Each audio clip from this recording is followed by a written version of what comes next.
네, 오늘 말씀의 제목 같이 한번 따라할까요? 지금은 성령 시대입니다. 네, 저희가 크리스찬 베이직 7주 과정인데 저랑 같이 8번째 함께 말씀을 나누는데 오늘은 마지막 과 지금은 성령 시대입니다. 성령에 대해서 함께 말씀을 나누도록 하겠습니다. 성령이라는 주제가 참 중요하고 제가 또 부임해서 성령에 대한 주제로 설교를 여러 차례 했었는데 또 내용이 중복되는 것도 있지만 너무 중요한 내용이기 때문에 함께 또 하나님 말씀 나누었으면 좋겠습니다. 네, 성령 충만, 이 성령의 역사 등에 대해서 오해와 논란이 많은 것 같습니다. 저도 역시 신앙생활하면서 성령의 역사에 성령 충만에 관심도 많았고 또 그런 어떤 기적들에 대해서 흥미도 많이 있었던 것 같습니다. 그래서 한국 교회가 특별히 이 성령 때문에 굉장히 논란도 있고 막 논의도 있고 또 문제도 많이 야기되었던 것 같습니다. 가령 이런 것들이죠. 사도행전에 나타나는 그런 성령의 역사가 지금도 일어나느냐 안 일어나느냐 막 이런 이야기들이 또 신학교 안에서 또 많이 있었던 것 같습니다. 논쟁들이. 그리고 기도나 예배 또 사역 중에 어떤 현상들 우리가 이런 것들이 자꾸 미혹이 되잖아요. 막 그런 것들을 사모하기도 하고 특히 한국 교회가 지금은 뭐 많이 그렇지 않지만 쓰러짐 막 이게 쓰러지는 것 왜 쓰러지는 것들이 이게 성령의 역사냐 이게 다 쓰러지면 무조건 다 성령의 역사냐 막 이런 논쟁들이 있었습니다. 이게 성령의 역사인지 악령의 역사인지 그리고 방언을 해도 되는지 안 해도 되는지 이런 것들의 논쟁들이 많이 있었습니다.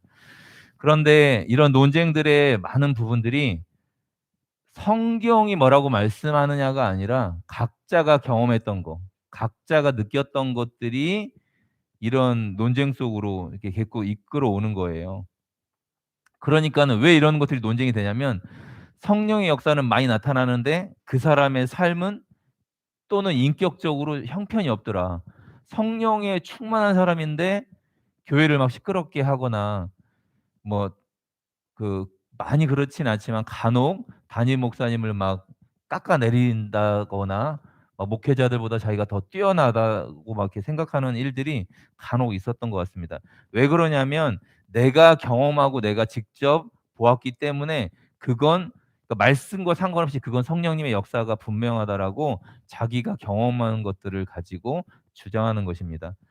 그런데 분명 대부분 이런 경우 위험한 판단일 수 있습니다. 왜냐하면 이게 말씀에 근거한 게 아니라 자기 경험과 정서라는 이런 자기 생각에서 그런 일들을 경험했기 때문에 그게 마치 진리인 것처럼 생각하는 경우가 많이 있습니다. 그래서 이게 성령 충만이라는 것들을 들었을 때 뭔가 성령 충만에 우리가 확 달려 들어가지도 못하고 그렇다고 또 성령 충만을 경험하지 않으면 신앙생활이 또 이 신앙생활의 기쁨과 감격이 사실 성령님이 우리 안에 내주하심으로 말미암아 일어나는 거잖아요. 그러니까 마음껏 질주하고 달려가야 되는데 이런 것들이 잘 구분이 안 됐던 것입니다.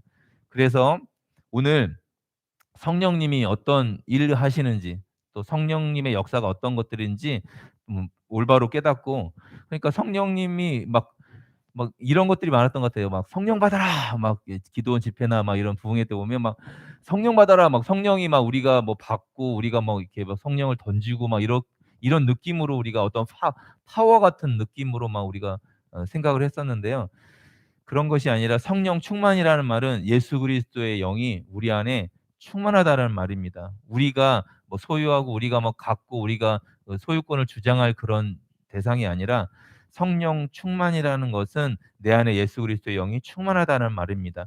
그 성령 충만함으로 여러분 또 살아가는 여러분 되기를 축복합니다. 그러면 성령님이 누구신지 교제를 또 중심으로 함께 살펴보겠습니다. 성령님은 하나님이십니다. 우리 마태복음 3장 16절 말씀 신약 3페이지 말씀인데요. 앞에 화면에도 있습니다. 마태복음 3장 16절 말씀 같이 한 목소리로 읽어보겠습니다. 시작. 계속해서 하시고 곧 물에서 올라오실새 하늘이 열리고 하나님의 성령이 비둘기같이 내려 자기 위에 임하심을 보시더니 아멘. 예수님이 세례를 받으시고 물에서 올라오실새 하늘이 열리고 하나님의 성령이 비둘기같이 예수님에게 임했습니다. 예수님의 이 공생의 사역 예수님 30세까지 그냥 이렇게 자라시고 인간의 삶을 경험을 하시고 이제 공적인 사역을 출발하는 이때 성령에 충만하여 또 성령에 이끌리어 광야로 가서 40일 동안 금식하고 막 이렇게 예수님의 사역은 철저하게 성령님께 의존되어졌던 사역이었습니다. 요한일서 5장 6절에서 8절 찾지는 않겠습니다. 제가 한번 읽어드리겠습니다. 보면 이는 물과 피로 임하신 이시니 곧 예수 그리스도시라. 물로만 아니요 물과 피로 임하셨고 증언하시는 이는 성령이시니 이렇게 표현되어 있습니다. 증언하시는 이가 성령이다. 예수님이 임하셨는데 물뿐만 아니라 물과 피로 임하셨는데 이걸 증언하시는 이가 성령님. 성령님은 우리가 뭐 그 성령님의 파워를 가지고 우리가 성령을 막 좌지우지하는 게 아니라 성령님은 온전한 하나님이십니다. 그리고 성령님은 지, 정, 의를 가지신 인격자 하나님이십니다. 요한복음 14장 26절 말씀 보면 보혜사 곧 아버지께서 내 이름으로 보내실 성령 그가 너희에게 모든 것을 가르치고 내가 너희에게 말한 모든 것을 생각나게 하리라. 성령님을 통해서 우리가 말씀을 깨닫게 되고 성령님을 통해서 예수님을 믿게 되고 성령님을 통해서 우리가 영적으로 살아갈 힘을 얻게 되어지는 것입니다. 그러니까 성령님이 우리에게 말씀을 가르쳐 주시는 것입니다. 이런 지적인 것들을 소유하신 분이시고 인격자시고 하나님이시면서 우리에게 이 말씀을 깨닫게 해주시고 우리에게 가르쳐 주시는 것입니다. 그리고 성령님은 지정의를 갖고 있다고 하셨잖아요. 감정을 가지고 계십니다. 에베소서 4장 30절 말씀 보시면 하나님의 성령을 근심하게 하지 말라. 그 안에서 너희가 구원의 날까지 인치심을 받았느니라. 그러니까 하나님의 성령이 근심하시는 분이십니다. 우리를 염려하시고 우리 위해서 기도해 주시고 걱정해 주시는 완전한 하나님이시면서 지정의를 갖고 계신 인격자 하나님이십니다. 그리고 성령님은 의를 갖고 계십니다. 의지를 갖고 계시다는 말이죠. 고린도전서 12장 11절에 보면 이 모든 일은 같은 한 성령이 행하사 그의 뜻대로 각 사람에게 나눠주시는 것이다. 성령님이 의지를 가지시고 이 그의 뜻대로 각 사람에게 이런 어떤 은사들을 막 나누어 주시는 것입니다. 성령님의 그럼 사역은 무엇인지 우리 살펴보겠는데요. 먼저 첫 번째 성령님은 예수님을 증거하십니다. 요한복음 15장 26절 27절인데요. 신약 174페이지 같이 한번 두 절 말씀 한 목소리로 한번 읽어보겠습니다. 15장 26절 27절 말씀입니다. 요한복음 15장 26절 27절 말씀 같이 한 목소리로 읽겠습니다. 시작. 내가 아버지께로부터 너희에게 보낼 보혜사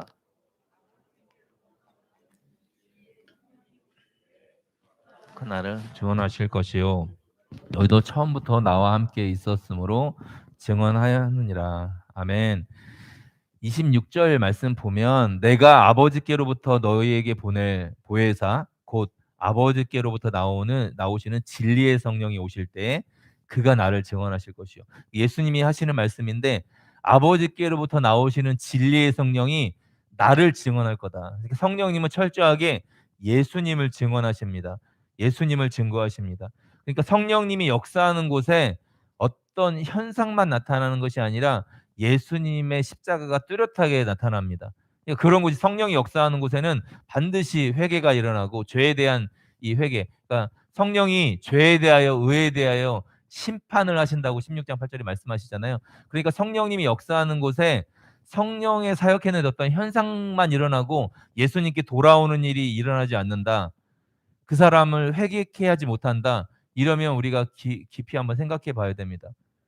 그러니까 어떤 자꾸 기적만 이렇게 부각이 되고 어떤 현상들만 나타난다면 우리가 위험하게 생각해야 됩니다. 반드시 회개가 일어나고 예수님의 이 십자가가 뚜렷하게 드러나며 예수님을 믿게 하는 역사들이 성령님이 역사하는 곳에는 나타나게 되어 있습니다.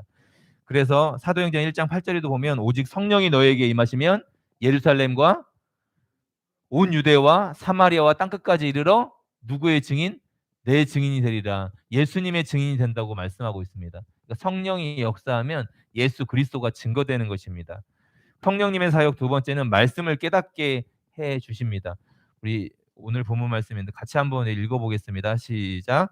보혜사 곧 아버지께서 내 이름으로 보내실 성령 그가 너희에게 모든 것을 가르치고 내가 너희에게 말한 모든 것을 생각나게 하리다. 아멘.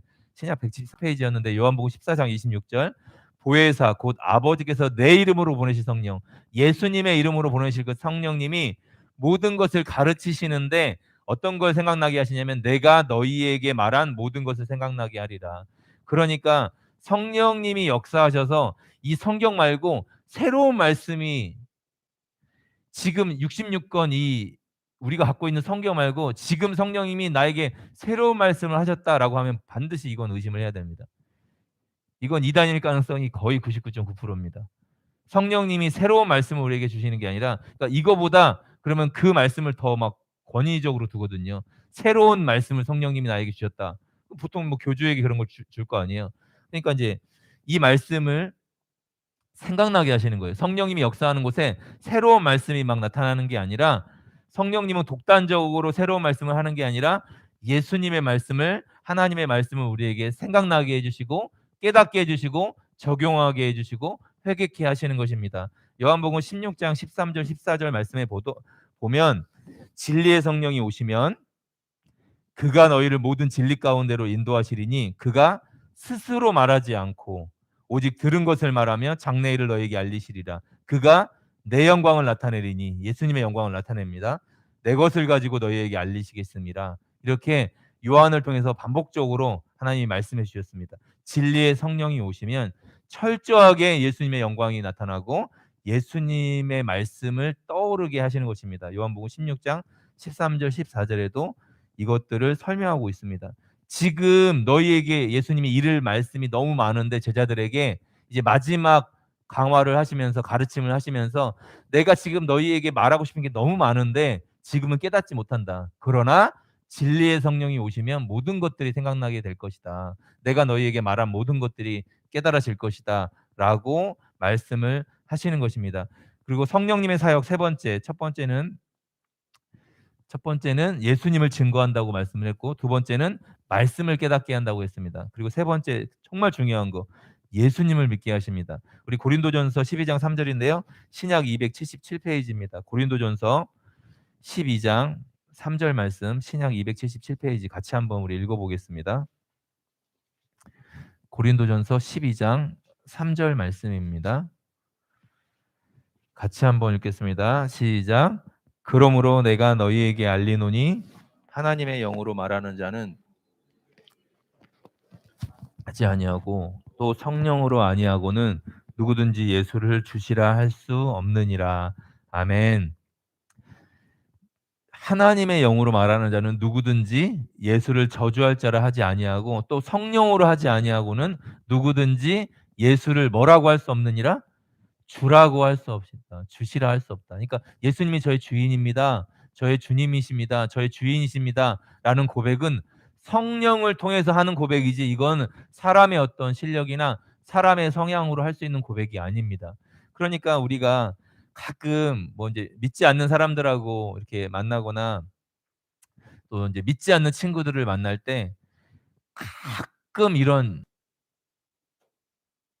거를 들은 적이 있어요, 저도. 예수님을 아주 대놓고 시원하게 욕을 하는 친구들이 가끔 있습니다. 그러니까 전혀 교회를 다니지 않고 복음이 뭔지 예수님이 뭔지 전혀 모르는 친구들 가운데 가끔 욕을 하는 경우가 있어요. 만나지도 않았는데 왜 욕하는지 모르겠는데 막 욕을 하는 친구들이 있어요. 막 그 들으면 이제 막 깜짝깜짝 놀라죠. 그런데 믿는 그리스도인 정말로 예수님을 내 마음의 구주로 영접하고 예수님을 믿고 있는 크리스찬이라면 예수님 욕하라고 하면 절대 할 수가 없습니다. 이게 너무 민망한 거예요. 예수님을 욕하라는 것 자체가 너무 이거는 말도 안 되고 이거를 할 수 없는데 불신자 중에서는 가끔 막 욕을 하는 경우가 있습니다. 여러분 성령님이 아니면 마찬가지로 절대로 예수님을 우리의 주인, 우리의 주님이라고 고백할 수 없습니다. 이건 성령이 우리 안에 역사하는 것입니다. 그러니까 우리가 예수님을 믿고 예수님을 고백하는 건 철저하게 누구의 역사입니까?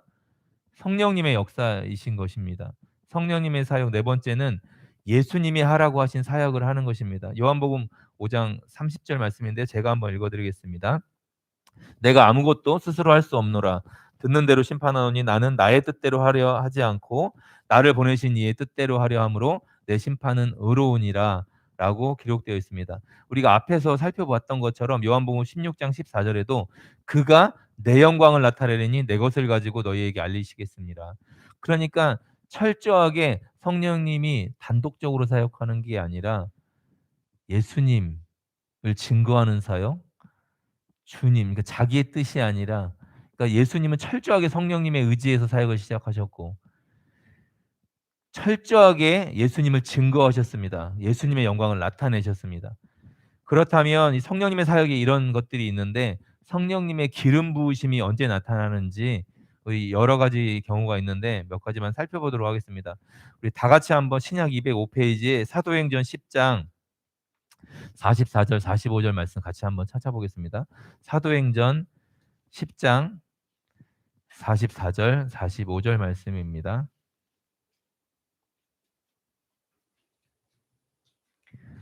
사도행전 10장 44절 45절 말씀 같이 한번 읽겠습니다. 시작. 베드로가 이 말을 할 때 성령이 말씀 듣는 모든 사람에게 내려오시니 이방인들도 성령 부어 주심으로 말미암아 놀라니. 아멘. 베드로가 지금 고넬료를 만나서 말씀을 전하고 성령을 받는 장면입니다. 45절 말씀에 베드로와 함께 온 할례 받은 신자들이 이방인들에게도 성령 부어 주심으로 말미암아 놀라니. 그러니까 이방인들에게 성령을 부어 주시는 걸 한 번도 경험하지 않았습니다. 유대인들은, 그 당시에 살았던 유대인들은 이방인과 함께 교제하는 것이 금지되었기 때문에 고넬료에게 복음을 전할 방법이 없었습니다. 성령님의 사역이 뭐라고 그랬습니까? 예수님을 믿게 한다는 거잖아요. 말씀을 깨닫게 하고. 그러니까 베드로가 어느 날 기도하는 시간에 자기가 정한 기도 시간에 기도를 하는데 하나님이 환상을 보여주시는 거예요. 부정한 막 동물들을 먹으라는 환상. 그러니까 먹을 수 없습니다. 그러니까 유대인이니까 이 부정한 음식 자기 입에도 되지 않습니다. 그런데 하나님이 계속 먹으라고 하는 거예요. 그러니까 하나님이 깨닫게 해주신 게 뭐냐면, 내가 먹으라고 한 거 네가 정하고 부정한 걸 네가 판단하고 왜 네가 먹지 않느냐. 그러면서 이 환상을 깨닫고 나서 고넬료가 보낸 사람이 하나님을 경외하는 사람이었어요. 그런데 예수님이 누군지 복음이 무엇인지 잘 모르는 사람이었습니다. 그런데 이 사람 안에는 하나님을 경외하는 마음이 있었어요. 그러니까 이 사람을 예수 믿게 하려고 성령님이 역사하는데 베드로에게 이 종들을 보내서, 베드로가 이 환상을 이미 봤기 때문에 이방인과 교제하는 것이 금지되어 있지만 성령이 이제 베드로를 깨닫게 하고 이제 그 고넬료의 집에 이끌어 갔습니다. 그래서 그들에게 말씀을 전했는데, 베드로가 44절에 베드로가 이 말을 할 때 성령이 말씀 듣는 모든 사람에게 내려오시니, 그러니까 말씀을 듣는 중에 성령이 그 사람들에게, 이방인들에게도 임하는 걸 베드로가 깨닫게 됐습니다. 아, 유대인만의 하나님이 아니라, 예수님은 유대인만의 예수님이 아니라 이방인들에게도 예수님이구나, 구원자구나. 이걸 베드로가 깨닫게 되고 나중에 예루살렘 공회에서도 이방인들에게도 우리가 세례를 줄 수 있다, 복음을 전할 수 있다라는 것들을 판결할 수 있는 것이 이 베드로 하나 주님이 바꾸셨는데, 이 사역이 성령님의 사역인 거예요. 성령님이 깨닫게 해주신 것입니다. 성령님이 이끌고 가시는 것입니다. 여러분, 성령님의 기름 부으심이 말씀을 듣는 중에 나타났습니다. 두 번째는 언제 또 나타나냐면 안수를 받을 때 나타납니다. 찾진 않겠습니다. 사도행전에는 성령행전이라고 하잖아요. 사도행전을. 사도행전 8장 17절에 보면 이에 두 사도가 그들에게 안수함에 성령을 받는지라. 빌립 전도했던 사마리아 지역에 베드로와 요한을 보냅니다. 예루살렘 교회에서 빌립이 사마리아 지역에 복음을 전했는데 예수님을 믿게 됐는데 성령을 받진 않았어요. 그러니까 베드로와 요한이 그 지역에 가서 그들에게 안수를 하니까 성령을 그들이 받게 되었습니다. 사도행전 19장 5, 6절 말씀에도 제가 한번 읽어드리겠습니다. 그들이 듣고 주 예수의 이름으로 세례를 받으니 바울이 그들에게 안수함에 성령이 그들에게 임하심으로 방언도 하고 예언도 하니 라고 기록되어 있습니다. 에베소에서 12명 정도에게 바울이 안수를 하는데 그때 성령이 임하고 방언도 하고 막 예언을 했습니다. 그러니까 너희들 성령 받았냐 물어보니까 우리는 성령 받지 않았다. 그러니까 요한의 세례만 알따름이다. 그러니까 바울이 그들에게 주 예수의 이름으로 세례를 받고 그들에게 안수하니까 성령이 임하시는 장면이 사도행전 19장에 나타나 있습니다. 성령의 기름 부으심은 우리 말씀을 들을 때, 그리고 안수를 받을 때, 그리고 세 번째는 회개할 때 이 성령의 기름 부으심이 나타납니다. 사도행전 2장 38절 제가 한번 읽어드리겠습니다. 베드로가 이르되 너희가 회개하여 각각 예수 그리스도의 이름으로 세례를 받고 죄 사함을 받으라. 그리하면 성령의 선물을 받으리니. 사도행전 2장 38절에 회개하고 죄 사함을 받으라. 그리하면 성령의 선물을 받으리니. 우리가 회개할 때 성령의 선물을 받게 되어집니다. 이런 일들이 일어나면 성령의 기름 부으심이 나타나고 성령의 기름 부으심을 받으면 우리에게 그럼 어떤 변화가 일어나게 되겠습니까?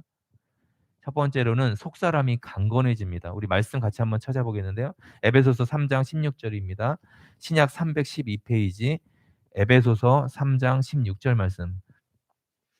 신약 312페이지 같이 한번 우리 찾아보겠습니다.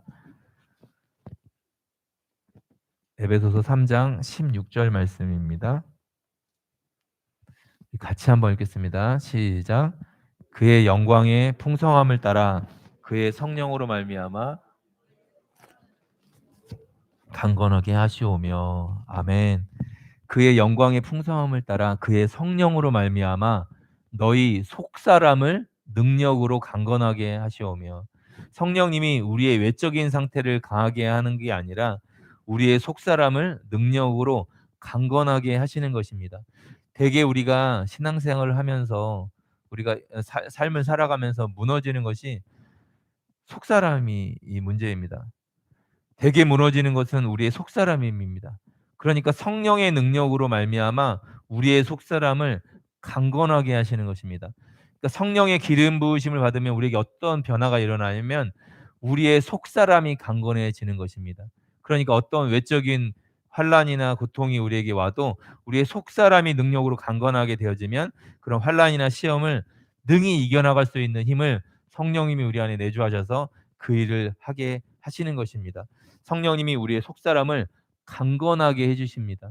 그래서 여러분 성령의 기름 부으심을 받고 우리에게 어떤 변화가 일어나야 하냐면 우리의 속사람이 강건해져야 됩니다.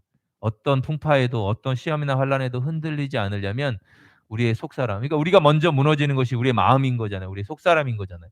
그러니까 이걸 지키려면 성령님의 의지하고 성령님의 도우심을 받아야 하는 것입니다. 그러면 이 성령의 기름 부으심을 받으면 우리에게 또 어떤 변화가 일어나냐면 인격적인 변화가 열매로 나타나게 되어 있습니다. 우리 갈라디아서 5장 말씀 신약 308페이지인데요. 앞쪽으로 몇 장 넘기셔서 갈라디아서 5장 22절, 23절 말씀 같이 한번 살펴보겠습니다. 갈라디아서 5장 22절, 23절 말씀 신약 308페이지인데요. 같이 한번 읽겠습니다. 시작. 오직 성령의 열매는 사랑과 희락과 화평과 오래 참음과 자비와 양선과 충성과 온유와 같은 것을 금지할 법이 없느니라. 아멘. 5장 19절 말씀 한번 보세요. 5장 19절 말씀 보면 갈라디아서 5장 19절 그 앞에 있습니다. 육체의 일은 분명하니 곧 음행과 더러운 것과 호색과 우상숭배와 주술과 원수 맺는 것과 분쟁과 시기와 분냄과 당짓는 것과 분열함과 이단과 투기와 술취함과 방탕함과 또 그와 같은 것들이라. 전에 너희에게 경계한 것 같이 경계하노니 이런 일을 하는 자들은 하나님의 나라를 유업으로 받지 못할 것이요. 이렇게 이야기하고 나서 오직 성령의 열매를 설명하고 있습니다. 19절부터 21절까지 말씀 보면 이런 일을 하는 자들은 하나님의 나라를 유업으로 받지 못할 것이다. 그리고 오직 성령의 열매가 이 9가지 열매로 사랑과 희락과 이런 것들을 우리에게 설명하고 있습니다. 그러니까 갈라디아서에서 말하는 건 육체의 일과 성령의 열매가 육체의 열매와 성령의 열매가 뚜렷하게 구분이 된다고 이야기하고 있습니다. 5장 16절 말씀 한번 보실래요? 5장 16절 내가 이르노니 너희는 무엇을 따라 행하라?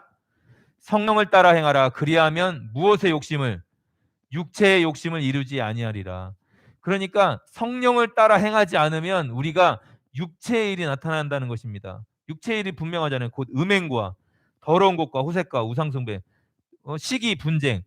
그러니까 누군가를 시기하고 분내고 혈기가 나타나는 건 철저하게 육체를 따르는 삶입니다. 자, 17절 말씀 보면 육체의 소욕은 뭘 거스르고 성령을 거스르고 성령은 육체를 거스르나니 이 둘이 서로 대적함으로 너희가 원하는 것을 하지 못하게 하려 함이라.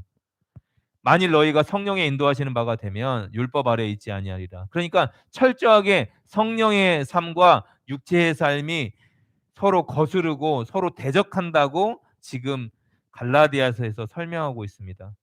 육체의 일은 분명합니다. 하나님 나라의 유업을 받을 수가 없습니다. 그러니까 우리가 성령을 따라 행하지 않으면 육체의 욕심을 이룰 수밖에 없습니다. 우리의 삶에서 그저 사는 인생, 성령을 따라 행하지 않으면 그저 우리의 육체의 욕심을 따라 지내면 영적인 것이 전혀 관심이 없게 됩니다. 육체의 욕심을 따라 가다 보면 성령의 뜻과는 정반대의 삶을 살 수밖에 없습니다. 오직 나의 만족, 나의 기쁨, 내가 원하는 삶. 그런데 오직 성령의 열매는 사랑과 희락과 화평과 오래 참음과 자비와 양선과 충성과 온유와 절제니 이 같은 것을 금지할 법이 없느니라. 그러니까 내 육체로는 이 삶을, 이 성령의 열매를 맺을 수 없다는 것입니다. 오직 성령 따라 행하라. 그러니까 우리가 매일 하루를 시작하면서 성령님, 오늘 성령이 내 안에 충만하게 임하셔서 성령을 따라 행할 수 있도록 도와주십시오. 끊임없이 우리가 성령을 의지해야지, 그렇지 않으면 우리는 육체의 욕심을 따라갈 수밖에 없습니다. 그러니까 주님, 그래서 24절에 같이 한번 읽어볼까요? 24절 말씀, 갈라디아서 5장 24절 시작. 그리스도 예수의 사람들은 육체와 함께 그 정욕과 탐심을 십자가에 못 박았느니라. 아멘. 그러니까 그리스도 예수의 사람들은 육체와 함께 그 정욕과 탐심을, 그러니까 이 육체를 따라 살 수밖에 없는 것이 나의 정욕이잖아요. 탐심이잖아요. 성령에 반대되는 거잖아요. 그러니까 이런 내가 십자가에 못 박혔다라고 고백하고 오늘도 믿음으로 살아가는 게 이 믿음의 삶입니다. 이건 철저하게 성령님에 의존하는 삶. 성령 충만이라는 삶은 예수님이 증거되는 거잖아요. 예수님이 나타나는 거잖아요. 그러니까 그리스도 예수의 사람들은 이 육체와 함께 이 정욕과 탐심을 십자가에 못 박고, 그런 나는 예수님과 함께 이미 십자가에 죽었습니다 라고 성령에 의지해서 오늘도 예수님의 말씀을, 하나님의 말씀을 택하는 삶이 바로 성령을 따라 사는 삶입니다. 그래서 25절에 만일 우리가 성령으로 살면 또한 성령으로 행할지니 헛된 영광을 구하여 서로 노엽게 하거나 서로 투기하지 말지니라 라고 기록하고 있습니다. 여러분, 성령의 기름 부으심을 받으면 우리의 삶에 이런 변화들이 나타납니다. 육체의 일을 맺는 게 아니라, 우리 정욕과 탐심이 나타나는 것이 아니라 성령의 9가지 열매를 맺게 되는 삶이 나타나는 것입니다. 그리고 마지막으로 복음의 증인으로 살아가게 됩니다.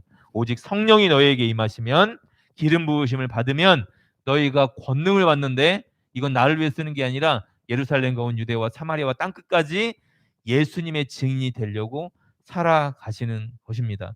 그래서 여러분, 성령 충만함으로 날마다 살아가야 하고, 성령님을 늘 초청하고 여러분 환영하셔야 합니다. 아, 내 힘으로 살아갈 수 있는 삶이 아니구나. 내 힘으로 살아갈 수 있는 게 아니구나. 이 육체와 함께 이 정욕과 탐심을 십자가에 못 박아야 되는구나 라고 고백해야 합니다. 우리 마지막으로 에베소서 5장 18절 말씀 같이 한번 보겠습니다. 뒤로 좀 넘기셔서 에베소서 5장 18절, 신약 315페이지 정도에 있습니다. 에베소서 5장 18절 말씀입니다. 같이 한번 읽어보겠습니다. 시작. 술 취하지 말라. 이는 방탕한 것이니 오직 성령으로 충만함을 받으라. 아멘. 술 취하지 말라. 이는 방탕한 것이니 오직 성령으로 충만함을 받으라. 그러면 어떤 삶이 나타납니까? 성령으로 충만함을 받으라. 시와 찬송과 19절의 신령한 노래들로 서로 화답하며 너희의 마음으로 주께 노래하며 찬송하며 범사에 우리 주 예수 그리스도의 이름으로 항상 아버지 하나님께 감사하며 그리스도를 경외함으로 피차 복종하는 삶, 이런 삶이 나타나게 되어 있습니다.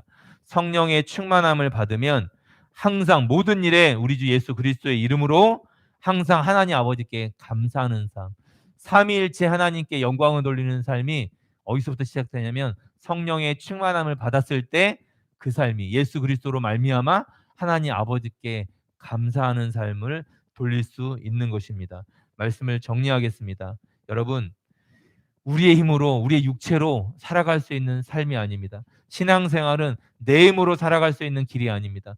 날마다 주님, 나는 아무것도 아닙니다. 성령으로 충만하게 하여 주십시오. 나를 성령으로 이끄셔서 예수 그리스도께로 인도하여 주시고 예수 그리스도로 말미암아 모든 일에 하나님께 감사할 수 있는 삶으로 우리를 이끌어 주십시오.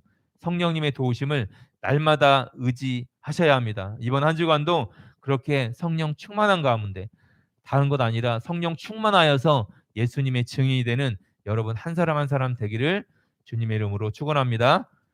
우리 이 말씀을 기억하면